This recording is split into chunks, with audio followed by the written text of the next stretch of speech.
Hey guys, we are going to look at where this week's social studies work is and going to start reading the chapters and giving instruction for anyone that can't make class. So this is the student view of what you guys should see when you come up here. The best way to navigate is through modules. If you go on your to-do list on the iPad, it really just isn't as friendly. So here we are, quarter 3, week 3, January 25th through 29th. You have vocabulary that needs to be practiced this week. Below is an example of the screenshot you need to turn in when you're done. Below the photo are the links for each core. You need to practice the words daily for the next 2 weeks.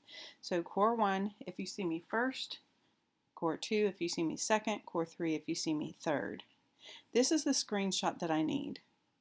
The screenshot should be at the end of a week or 2. This was mine. I just blew right through it. I already know all the words, so mine went much more quickly than yours would.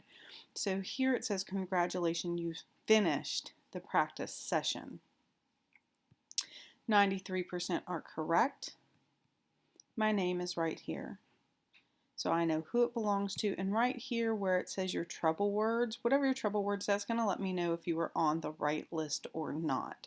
So this week you're going to be practicing the words for ancient Africa. You should have already finished the words for Mesopotamia. Vocabulary is very important. Please make sure that you get that done. If I go back to modules, Chapters 1 through 5, Ancient Africa. This is going to be most of your work for this week. So Monday, the African Kingdoms, Chapter 1, Tuesday, Chapter 2, Wednesday, Chapter 3, Thursday, Chapter 4, Friday, Chapter 5. All work on this PDF. So here's Chapter 1. And here I'm going to go to 6th grade social studies. I'm going to open up this African Kingdom and I'm going to grab myself a Google Doc.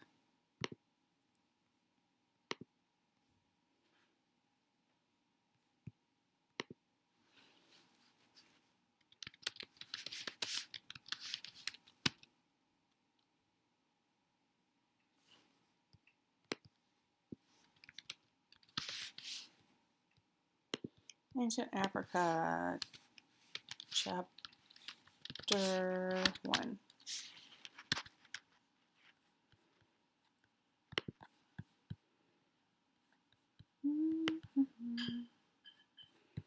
And I'm going to make this tiny.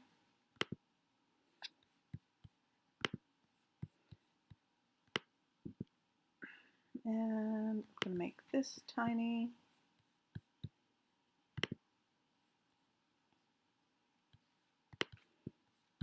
And I'm going to, nope.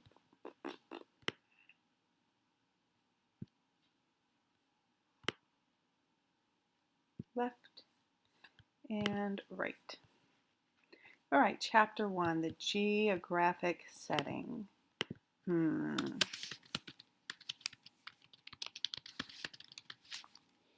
Geographic. Okay. Well, geo means earth and graphic means writing, so this is like all of the land stuff.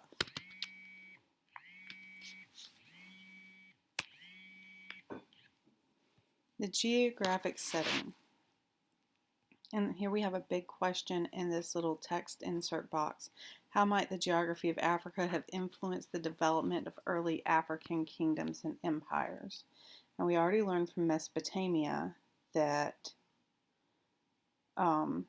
geography matters, where the rivers are matters.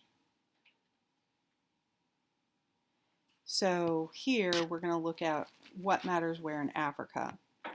A large continent, Africa is the second largest continent in the world of Asia. Africa is so large you could fit Europe, the United States, China, and India inside of it. Africa stretches about 5,000 miles from its northern edge to its southern tip and about 4,600 miles at its widest east-west point. It's a land of deserts, rainforests, rivers, and grassy plains. And these are some old maps. Very cool to look at. Okay, seas and oceans. Now back here I might want to make a notation that Africa is the second largest continent.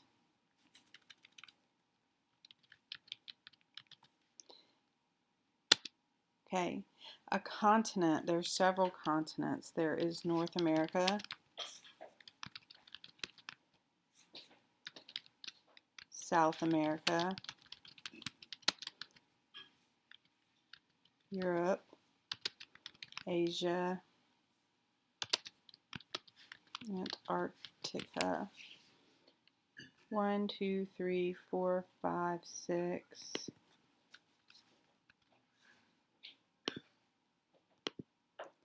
And Australia. Now, these are continents, not countries, not cities, not state. A continent is just kind of a large body of land that kind of hangs out all on its own.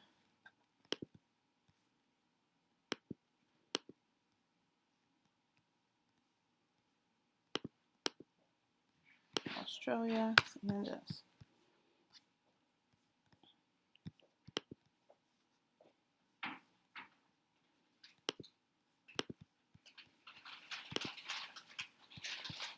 All right, seas and oceans.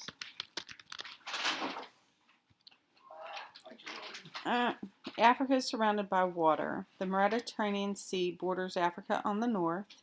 It provides the continent with an important water route to Europe and West Asia. The ancient Greeks, Romans, and North Africans, I almost said Americans, North Africans used the Mediterranean Sea for trade. In the Middle Ages, Muslims from North Africa traded with people in Europe and West Asia. The stormy Atlantic Ocean borders Africa on the west. It kept Europeans away from Western Africa for centuries.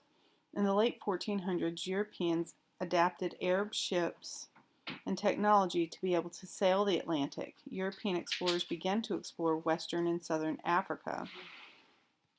So the Atlantic Ocean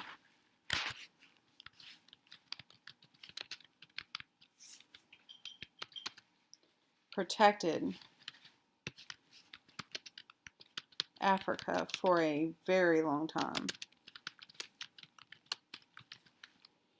The Indian Ocean borders Africa on the east. It's the third largest ocean in the world. It stretches about 4,500 miles from east to west, from eastern Africa to Australia. It's about 6,000 miles north to south from India to Antarctica. The Indian Ocean linked people in Africa and Asia for centuries. Traders sailed between Africa, the Arabian Peninsula, and India in the 1400s. Chinese fleets even reached the East African coast. Madagascar is the world's fourth largest island. It lies in the Indian Ocean, about 200 miles east of the African continent. The island is almost as big as Arizona and New Mexico combined. Africans and visitors from Asia explored the island thousands of years ago. The Indian and Atlantic Oceans meet at the southern tip of Africa. It's a dangerous place for ships. The west coast of the southern part of Africa experiences many storms. Originally, Europeans called it the Cape of Storms. Okay, so cape is a point of land extending into water. Later, its name was changed to the Cape of Good Hope to make it sound more peaceful. The Red Sea lies off the northeastern coast of Africa. It separates the continent from Asia. The Red Sea extends northwest for about 1,200 miles from the southern edge of the Arabian Peninsula to the Sinai Peninsula in Egypt. For centuries, the Red Sea served as a major trade route between East Africa and Asia. Today, the Suez Canal links the Red and Mediterranean Seas, the northwest coast, and the Atlas Mountains.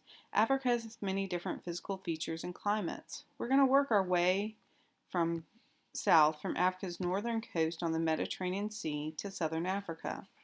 A narrow strip of land lies along northwestern Africa. It's mostly flat and has warm, rainy winters and hot, dry summers. This land lies between the Mediterranean Sea and the Atlas Mountains, 200 miles to the south. It stretches east about 1,200 miles from present-day city of Casablanca to the present-day city of Tunis. That's more than one-third the width of the United States. The Atlas Mountains form a barrier between northwest Africa and a large desert called the Sahara. There are no barriers between the Sahara and the Mediterranean and northeast Africa. The desert stretches right to the sea. The Sahara. The Sahara is the largest desert on Earth. It is larger than the United States. It stretches south from the Atlas Mountains to the Sahel region of Africa. It extends east from the Atlantic Ocean to the Red Sea. The Sahara experiences large changes in temperatures. During the day, the temperature can reach 120 degrees Fahrenheit. At night, the temperature can drop to 32 degrees Fahrenheit. It rarely rains in the Sahara. However, when it does, the rain can be so heavy it causes flash floods. Some people imagine the Sahara as bands of gold sand. In fact, only about 20% of the Sahara is sand. The rest is rock and gravel. Some parts of the Sahara look like a rolling sea of sand. Other parts are hard, flat plains. The Sahara is dotted with an oasis. The water at these oases allow people to grow fig, olive, and date trees. They also grow other fruits and vegetables. Even today, travelers across the Sahara stop at oases to refill their water containers and get food. In the eastern Sahara, people use the Nile River for transportation and water. Although life in the Sahara can be harsh, nearly 2.5 million people live there today. Most of these people live in oases or near the Nile River. The desert was also home to many animals, including gazelles, scorpions, lizards, antelopes, jackals, foxes, and hyenas. Below the western Sahara is a strip of land called the Sahel. The Sahel separates the western Sahara from the more fertile lands to the south. The word Sahel means shore. It's like the shoreline between the sea of land of the Sahara and the grasslands of the savanna. The Sahel is a semi-dry, rolling plain that stretches eastward across Africa from the Atlantic Ocean to the Indian Ocean. The region is an area of gradual change between the desert to the north and the savanna regions to the south. Most of the Sahel receives 10 to 20 inches of rain each year. Most rain tends to fall during the rainy season of June, July, and August. Various grasses and other types of plants that can survive with very little rain grow in the Sahel. The land is used mostly for grazing animals such as goats, sheep, and cattle. Some crops such as peanuts are raised there. The south of the Sahel lies a large grassland called the savanna. The savanna is a large region of tall grasses dotted by trees and herds of animals. It reaches from the Atlantic Ocean to the West Highlands of the present-day country of Ethiopia in the east. In the drier parts of the savanna, broad rocky plains are crossed by deep ravines. Farther south, the region becomes wetter with rolling, hilly grasslands good for grazing herds of animals. Many nomadic peoples raise their goats, sheep, and cattle in the savanna. The savanna has 2 seasons, wet and dry. During half the year it rains and rains and rains. During the other half of the year the air is dry and hot. It's called the dry season. There's enough rain to grow many crops on the savanna. These include grains such as corn, sorghum, and millet. Farmers also produce beans, peas, squash, melons, and okra. In areas with more rainfall, farmers grow rice, oranges, lemons, limes, and yams. Farmers clear their fields by burning the plants and then using the ashes as fertilizer. The rainforest. As you travel south in the savanna, the temperature remains warm, but rainfall increases. Warm temperatures and heavy rainfall create tropical rainforests throughout Central Africa. Africa's rainforests are covered with dense vegetation. They're similar to the rainforests of Brazil, Indonesia, and other parts of the world. There aren't any seasons in tropical rainforests. The climate is the same all year. The temperature usually stays between 75 and 80 degrees Fahrenheit. This part of Africa usually gets between 80 and 400 inches of rain a year. Because of this climate, the rainforest is home to thousands of different types of plants. Southern Africa. South and east of its rainforests, Africa has a variety of climates and land features. Much of the land is rolling savannas. Other areas have mountains. The southwestern tip of Africa has a climate similar to that of northwest Africa. Southern Africa is also home to Africa's second major desert. The Kalahari Desert is located in the present-day countries of Namibia, Botswana, and South Africa. It's covered with red soil and dry grasses. It's difficult to grow anything in the Kalahari because there's so little water.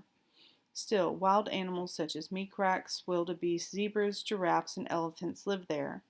Some Kokai and San people still survive in the Kalahari Desert by hunting, gathering, and herding. Others have been forced to move to villages. Most of the land in East Africa's rainforest is savanna. However, the highest mountain in Africa is also found here. This mountain, Mount Kilimanjaro, is located in the country of Tanzania. Mountains are also found along Africa's southern coast. African rivers. Some of the world's greatest rivers slice through the African continent. The Niger and Senegal rivers flow through the savanna of West Africa. Some of the great kingdoms and empires of medieval Africa developed along these rivers. Among these were Ghana, Mali, and Senegal. You'll learn more about them later. The powerful Congo River flows through the hot rainforest region of Africa. The Congo is the second largest river in Africa. It's about 2,720 miles long and flows from Central Africa to the Atlantic Ocean. Africa's most famous river is the Nile River. The Nile is the longest river in the world. The Nile starts at Lake Victoria in East Central Africa and flows north to the Mediterranean Sea for a total of more than 4,130 miles. In ancient times, the Nile flooded its banks once a year. The flood water deposited rich black soil nearby. Egyptian farmers planted their crops in the soil. They were able to grow more food than they needed. Grain raised along the Nile was sent to many places, including Rome. Since the 1970s, the huge Aswan High Dam in Egypt controls the flooding of the Nile. A large lake called Lake Nasser has formed behind the dam. The waters from this lake are used to make electricity and to water farmlands. The Egyptian civilization. The geography of Africa played a big role in the development of early and medieval kingdoms and empires. The oldest of these kingdoms was Egypt. Egyptian civilization stretches back more than 5,000 years to about 3,100 BC. The Nile River, which runs through Egypt, helped this ancient civilization succeed. A Greek historian once called Egypt the gift of the Nile. Farmers of ancient Egypt produced a surplus of food. This allowed some Egyptians to do other things. They became the craftsmen, soldiers, officials, and others who specialized workers who helped make civilization grow and prosper. The Nile River also played an important role in the development of the ancient kingdoms of Kush and Aksum. We will read about these kingdoms in the next chapter. Okay, guys, I read all the words for you, and I have to say it's a lot. It's a lot of informational text. Now, if I had to go back and do this for every section, I would write the gist next to it. So go back and listen again. And when you listen at a section, look at it and think about what the gist of that section is. Okay?